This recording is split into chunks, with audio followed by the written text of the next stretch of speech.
برادران اسلام، السلام علیکم ورحمۃ اللہ وبرکاتہ۔ خدا کا لاکھ لاکھ شکر ہے، ایک مہینے ماہ رمضان میں روزے رکھنے کے بعد آج اب ہم سب مل کر عیدگاہ پر جمع ہوئے ہیں تاکہ اللہ کا شکریہ ادا کریں۔ آج ہم عید الفطر منانے کے لیے آئے ہیں۔ میرے تمام بھائیوں کو میرے دل کی گہرائیوں سے عید کی مبارکباد۔ ہم نے ایک مہینے کے حد تک جو ہے اللہ کے خوشنودی کے لیے ہر قسم کے کام کیے ہیں، اللہ اس کو قبول فرمائے۔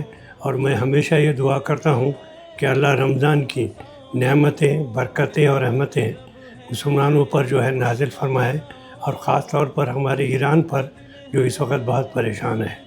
دیکھیے، یہ روزہ ہمارے کو بہت سی چیزیں سکھاتا ہے، اور اگر ہم